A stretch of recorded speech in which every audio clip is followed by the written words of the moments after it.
Ņemot vērā Jelgavas attīstīto infrastruktūru un lielo iedzīvotāju skaitu, šeit ir radītas plašas iespējas nodarboties ar sportu gan profesionālajā, gan amatieru līmenī. Mūsdienīgās sporta bāzes, Zemgales olimpiskais centrs, sporta halle Māterielā, ledus halle, kas uzskatāma par Latvijas kērlinga un Latvijas stājhokeja izlases dzimšanas vietu, un tajās notiekošie sporta pasākumi piesaista iedzīvotājus, rosinot vēlēšanos arī pašiem iesaistīties sporta nodarbībās. Šīs iespējas attiecas arī uz cilvēkiem ar kustību traucējumiem, jo jelgavnieki saprot, ka sportiskais gars mājo katrā cilvēkā. Piemēram, sporta kompleksa Zemgale vadība aktīvi sadarbojas ar Jelgavas sieviešu invalīdu organizāciju Zvaigzne. Mēs piezvanām, kad mēs gribam iet uz bowlingu, un parasti ziemas mēnešos, katru mēnesi vienreiz, teiksim, līdz pavasarim. Svarīgi ir nemeklēt glābiņu sēdēšanā mājās. Tas attiecās gan uz vecāka gadagājuma cilvēkiem, gan arī jauniešiem. Es domāju, tam vecākam ir vairāk jāpadomā, nedzīvot tā bērna dzīvi, jā.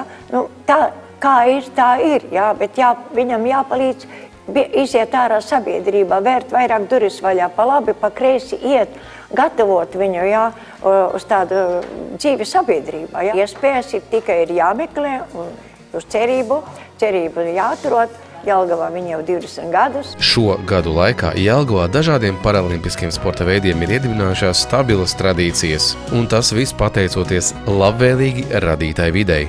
Jelgavā pat pašvaldība meklē to, kā tad mēs jums varam palīdzēt finansiāli, jo ir radušies jauni sporta veidi, piemēram, ratiņtenis, kur arī pāris jelgavnieki, un man zvana domas pārstāvis un prasa, kā mēs varam palīdzēt. Stājhokejā ir gūti daudzi starptautiski panākumi. Pēdējais gads, 2012. gads, atveda mūsu bronzas medaļas pasaules čempionātā. Pirms gada mēs Jelgavā izcīnājām Eiropas čempionu titulu, un savukārt pats pēdējais tas notikums ir tāds, kad valsts apbalvoja Latvijas stājhokeja izlasi par to bronzas medaļu pasaules čempionātā Somijā. Kopš 1993. gada Latvija ir piedalījusies visās starptautiskajās paralimpiskajās sacensībās. Patreiz Jelgavā notiek aktīva gatavošanās ratiņu basketbola čempionātam. Latvijas paralimpiešu sportiskās cīņas momenti Londonā pagājušajā gadā ir redzami 9. janvārī Jelgavā Zemgales olimpiskajā centrā atklātajā izstādē Tu esi, tu vari. Es domāju, ka visām sporta skolas bērniem, audzēkņiem viņi ir jāredz, lai redzētu, ko var sasniegt ar gribas spēku, ar milzīgu entuziasmu, ar pašatdevi, jo ļoti daudziem ir tas, kurš ir vesels, viņš saka, kā to var izdarīt. Viņiem ir jāredz tas, ka to var izdarīt. Pirmkārt, jāuzrunās sevi, ka es varu un es to darīšu.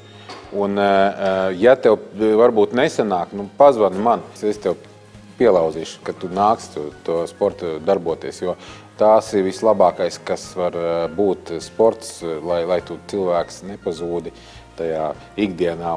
Un ja tev tas sports, tad pārējās lietas ir, viņas būs arī darbs, būs arī mīlestība, būs arī ģimene un tā tālāk.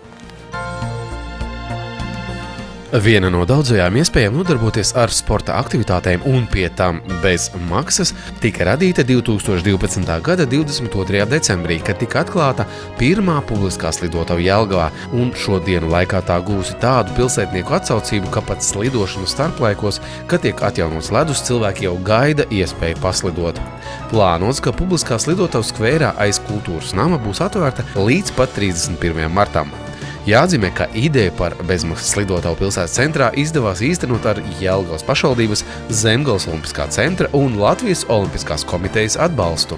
Izlasot avīzē, ka būs šāda iespēja, mēs par to ļoti nopriecājāmies, jo noteikti zinājām, ka mēs to arī izmantosim. Vēl jau vairāk, ka tas tiks piedāvāts pat līdz 31. martam, kā es sapratu, tad vienkārši, jā, tas ļoti jauki, jo cik es dzirdēju ziņās, ka Rīgā tādas iespējas nav vispār, kas man liekas, Rīga galvaspilsēta, jā, bet šeit mums ir, jā. Bērnībā hokeju un, kā teikt, jaunībā slīdas vēl palikuši no tiem laikiem. Tas ir ļoti skaisti, kad ir tāda izdevība jauniešiem un arī briedušiem cilvēkiem.